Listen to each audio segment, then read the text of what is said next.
The Buddha sat beneath the Bodhi tree, his serene presence radiating wisdom. Disciples gathered, seeking guidance on suffering and its meaning. His gaze softened as he observed their troubled hearts, eager for enlightenment. Life, my children, the Buddha began, is an ocean filled with waves of joy and pain. The path begins, he said, his voice measured and soothing. When one understands the nature of suffering in this life. I listened intently, each word sinking deeply, as though his teachings resonated with an inner truth I had forgotten. Suffering is the common thread of existence, the Buddha explained, woven through birth, aging, sickness, and death, unavoidable by any being. His words were not mournful, but factual, as though he were describing the ebb and flow of a river's current. Among the disciples, a man named Ananda raised his hand, his face heavy with sorrow. The Buddha gestured for him to speak, his eyes filled with compassion. Desire, like fire, he said, can warm or consume. It is clinging and craving that binds one to suffering. I nodded, his words settling into my thoughts, though my heart still wrestled with their implications for everyday existence. By accepting what is, as it is, acceptance transforms pain into understanding, fear into clarity. Imagine a traveler, he said, burdened with heavy belongings, struggling across rough terrain, their steps labored and painful. His analogy painted a vivid picture, compelling me to visualize the unnecessary load that one might carry in life. If the traveler discards their burden, they find relief, their journey lighter and their destination more attainable, he explained. But discarding burdens, I countered, requires recognition that they weigh us down. Struggles stem from resistance to what is. Acceptance clears the path to serenity, Buddha said, his voice unwavering. In impermanence, the Buddha continued, one finds wisdom, for nothing that arises can escape eventual fading, a truth both humbling and freeing. His words pierced through the veil of illusion I had clung to, revealing a reality I had often resisted embracing. The wise, he said, do not grasp at fleeting moments, but accept them, releasing fear of their inevitable departure. I felt a stirring within me, an awakening to possibilities I had not considered, though doubts still lingered in my mind. Kisagatami, with renewed hope, knocked on every door in the village, the Buddha said, but in each household, she found stories of love and loss. His voice carried an unshakable conviction, as though his words held the weight of timeless understanding and experience. In each act of kindness, he continued, one sows a seed that transcends individual lives, bringing harmony to the greater whole. I bowed my head, deeply moved, though the enormity of his teachings left my thoughts swirling, as though at the edge of an ocean. Master, I asked, how does one walk the Eightfold Path? It seems vast and intricate, yet you teach it as essential. The Buddha raised his hand gently, his movement a signal of patience, as though to invite deeper reflection. The Eightfold Path, he explained, is not a series of steps, but an integrated way of life, a harmony of being. I listened intently, eager to absorb every nuance, though the complexity of his teachings felt vast, even daunting at times. Right view and right intention, the Buddha began, form the foundation. They align the mind with truth and purpose. Right speech, he continued, avoids harm. Words have power, and the wise use them to build rather than destroy. Each word felt like a droplet of water in a parched desert, quenching my thirst for understanding, yet leaving me yearning for more. Ananda, his eyes moist with emotion, spoke again, Master, does this mean we must invite suffering to cultivate compassion? The Buddha raised his hand gently, as if lifting a veil of misunderstanding. His teachings felt both profound and practical, as though each element of the path offered a key to unlocking inner peace. Right mindfulness and right concentration, he concluded, anchor one's awareness and deepen one's insight, leading to liberation. I bowed again, gratitude flooding my heart, though the challenges of applying these teachings felt daunting and deeply personal. Master, I confessed, I fear I may falter on this path. My mind is often restless, my resolve weak in hardship. The disciples listened, their silence a testament to their contemplation. Do not fear the harsh winds, the Buddha continued. His words resonated deeply, inspiring both humility and determination. Though doubts still whispered faintly in the recesses of my mind. Mistakes are not failures, the Buddha assured, but opportunities to learn. The wise do not dwell in regret, but rise anew. A soft heart in a harsh world is not a weakness, he said. It is the greatest strength a being can possess. Light, he said, comes from within. It is nurtured by practice, by living the teachings with sincerity and diligence. His teachings felt like a gentle wind, fanning the embers of understanding within me, though the path ahead remained uncertain. Begin, the Buddha encouraged, with small steps. Even the grandest mountains are climbed one step at a time. With steady resolve, as I bowed once more, his presence seemed to embrace not just my questions, but the unspoken struggles within my heart.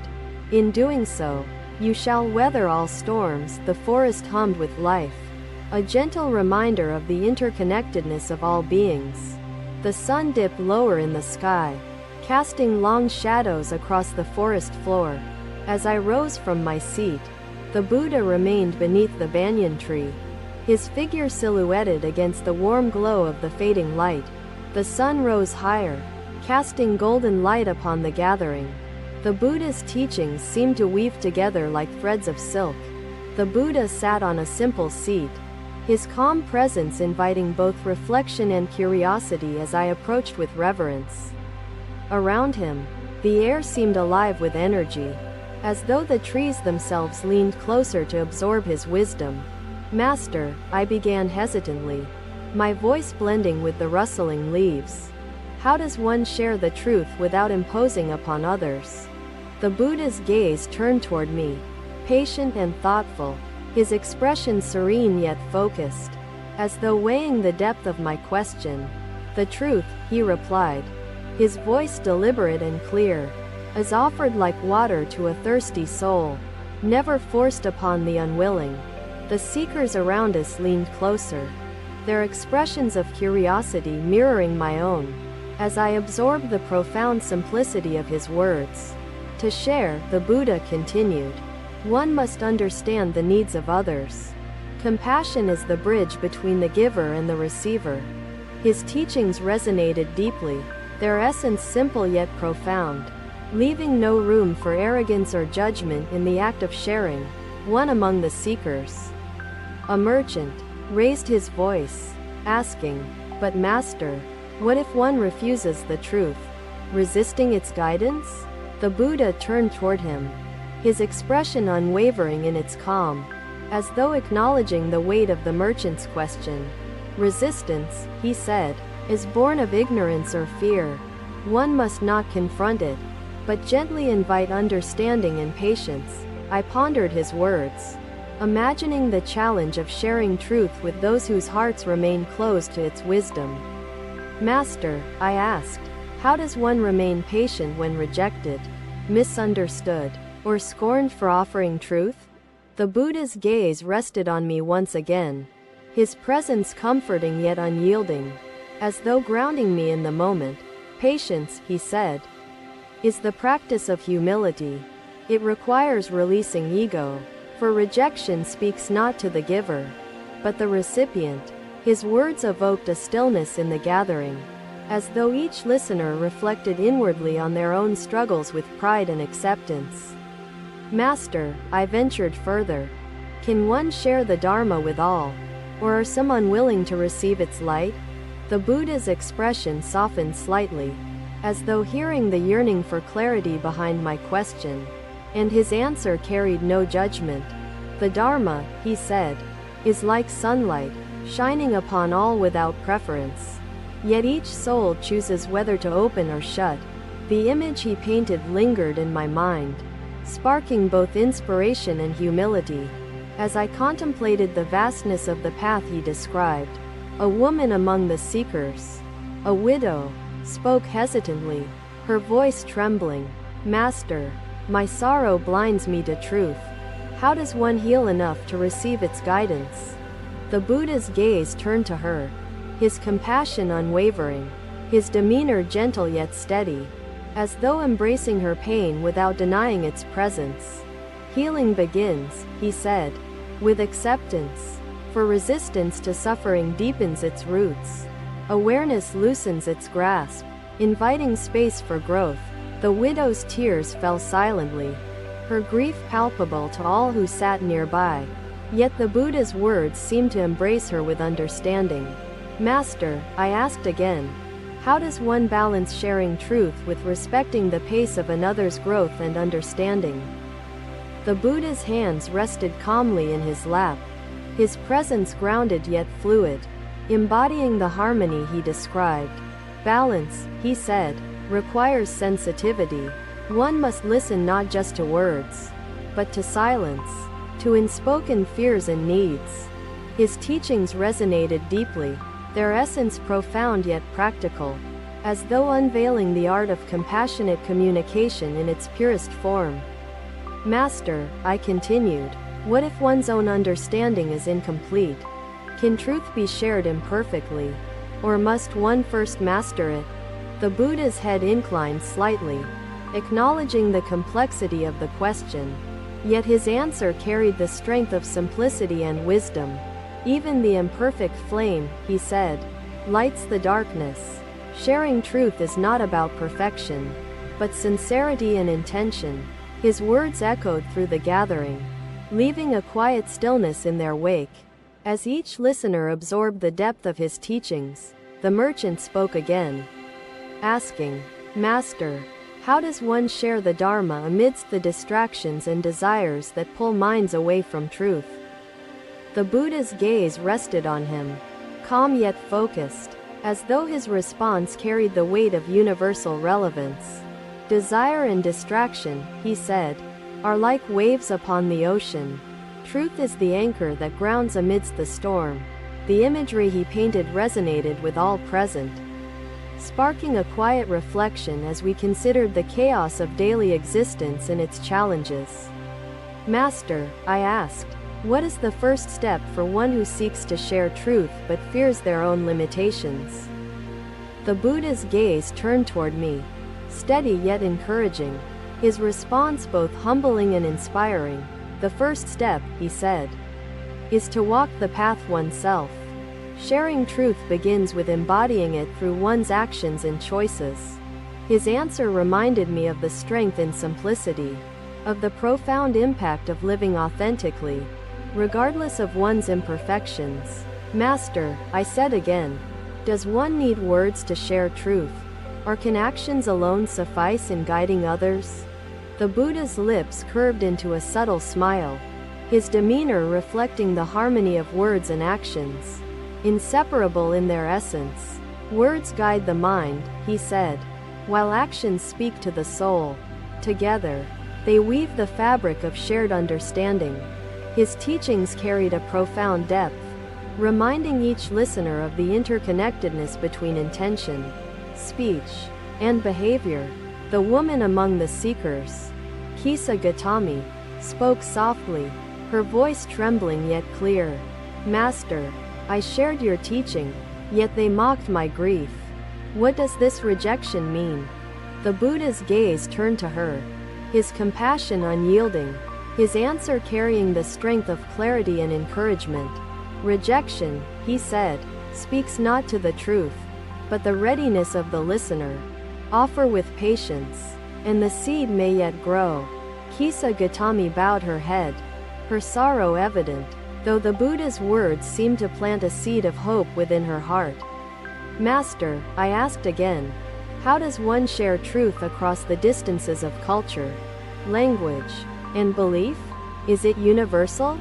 The Buddha's gaze rested on me, steady yet expansive, his response encompassing both the personal and the collective. Truth, he said, is like water. Its essence remains, yet its form adapts to the vessel. Share with wisdom and awareness. His answer reminded me of the flexibility within truth's essence, of the importance of understanding context when sharing the Dharma. Master, I said, your teachings inspire deeply. What sustains your compassion and dedication in sharing them? The Buddha's gaze softened further, his answer carrying the strength of simplicity and humility, yet resonating with profound commitment. Compassion, he said, is sustained by understanding. The suffering of others reminds one of one's own and inspires the wish to alleviate it. His words carried a timeless truth, sparking both gratitude and inspiration within the gathering. As we reflected on the interconnectedness of all beings, another day came to a close. Yet the teachings resonated deeply, planting seeds of wisdom within every soul present. The Buddha remained seated, his presence embodying peace, as though his actions reflected his teachings without need for embellishment. The sun's warm glow bathed the woods, its light fading slowly, yet its essence lingering, as though mirroring his wisdom's enduring impact. Another day, another journey brought me to the grove at Kusinara, where the Buddha rested in the quiet of nature. His figure radiated a profound stillness, as though embodying the very essence of peace and awareness in each breath. I knelt before him, sensing the weight of the moment, and sought his guidance on the transient nature of existence. Master, I began, my voice steady yet filled with reverence. How does one approach the inevitability of life's end without fear? The Buddha's gaze met mine, his expression serene yet profound, as though seeing beyond my words to the heart of my question. The villagers sat by the pond, their burdens momentarily lifted. The Buddha's presence felt like the balm for their troubled souls. Master, I asked again, how does one prepare for this truth while living a life of purpose and compassion? The Buddha's hands rested calmly in his lap, his presence embodying the harmony between acceptance and action. Preparation, he said, is living with mindfulness. Awareness of impermanence enriches each moment, deepening one's compassion and clarity. His words felt like a mirror, reflecting the possibilities of living fully in the present, unclouded by clinging or regret. Master, I ventured further, is there peace to be found in the face of loss and grief? When all seems to fade, the Buddha's expression softened, as though embracing the pain behind my words. His response filled with both wisdom and compassion. Peace, he said, is found in acceptance, for resistance to loss amplifies suffering, while letting go invites harmony. His teachings resonated deeply, uncovering a truth that felt both profound and elusive, yet undeniably transformative. A monk among the gathered disciples asked, Master, how does one console others in their grief, while remaining grounded in the Dharma? The Buddha turned to him, his presence steady, his answer carrying the weight of timeless guidance and universal relevance. Consolation, he said, is offered through presence. Words may fade, but compassion and understanding leave an enduring imprint on the heart. I reflected on his words, imagining the power of simply being with another in their sorrow, a silent testimony to shared humanity. Master, I asked, how does one teach the Dharma to those nearing life's end, when time seems too brief for understanding? The Buddha's gaze returned to me, his response carrying the clarity and simplicity of truth undiluted by urgency. Teach not in haste, he said, but in essence. The heart of the Dharma lies in impermanence and the release of clinging.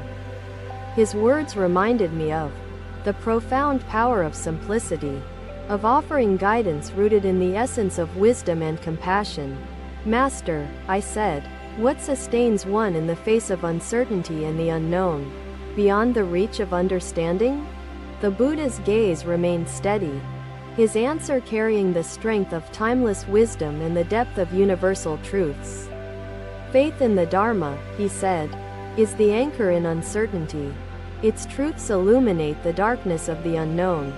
His teachings offered both solace and inspiration, a reminder of the enduring power of wisdom in navigating life's uncertainties. The monk spoke again, asking, "Master, how does one reconcile the desire to hold on with the necessity of letting go in parting?" The Buddha's expression reflected both compassion and clarity, his response bridging the gap between human longing and the truth of impermanence.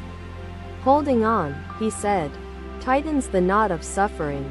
Letting go untangles the heart, creating space for peace to arise. I listened intently, his words weaving a tapestry of wisdom that resonated deeply, yet left much for my heart to ponder. "Master," I said, "your teachings inspire deeply. How do we honor your guidance when your presence is no longer with us?" The Buddha's gaze seemed to hold both warmth and detachment, as though embodying the very essence of his teachings. "Honor the Dharma," he said. "Not my form. The truth I have shared lives on beyond this transient body." His response carried the strength of humility and the timeless wisdom of focusing not on the teacher, but the teachings. "Master," I asked again, "how does one ensure the Dharma's light remains strong, passed to future generations in its purity?" The Buddha's lips curved into a subtle smile, his answer carrying the strength of conviction and the essence of simplicity. "Live the Dharma," he said, "in thought, word, and action. Its purity is preserved through the integrity of its followers." His teachings resonated deeply, leaving me with both inspiration and a sense of responsibility, as though entrusted with a sacred flame. Another disciple, a farmer, spoke hesitantly, asking, "Master, can the Dharma reach those who live far from its teachings, who have not heard your words?" The Buddha's expression softened further, his response carrying the depth of compassion and the universality of wisdom's light. "The Dharma," he said, "flows like water, finding its way to all. A single ripple may carry truth far and wide." The farmer bowed his head, his humility evident, as though the Buddha's words had ignited a new sense of purpose within him. "Master," I said, "does impermanence diminish the value of life? Or does it amplify its significance in the fleeting moments?" The Buddha's gaze returned to me, his answer carrying the strength of clarity and the inspiration of timeless truth. "Impermanence," he said, "reveals life's beauty. Its fleeting nature inspires gratitude, for each moment holds infinite possibilities for virtue." His response evoked a stillness within me, as though his words had pierced through the noise of my doubts and fears. "Master," I continued, "what advice do you give to those who struggle to find peace within the truth of impermanence?" The Buddha's gaze reflected both patience and understanding, his answer offering guidance rooted in compassion and the practice of awareness. "Struggle," he said, "is the mind resisting what is. Peace arises when one sees clearly and embraces life's transient nature." His teachings felt both profound and accessible, as though offering a path that unfolded within the heart and mind alike. Another day, another teaching, and the Buddha's wisdom continued to ripple outward, illuminating the hearts of all who listened. As the sun dipped low, its warm glow seemed to mirror the light of his teachings, a beacon guiding the way. The grove at Kusinara grew quiet, yet the essence of the Buddha's presence lingered, carried in the words he had spoken. The streets of Vassali, once quiet with despair, hummed with renewed energy. The villagers inspired by hope and unity. A child approached the Buddha, his small hands carrying a wilted flower, an offering of gratitude and hope. "Thank you for watching. Buddha's teachings are always with you." Subscribe to our channel and we will see you in the next video.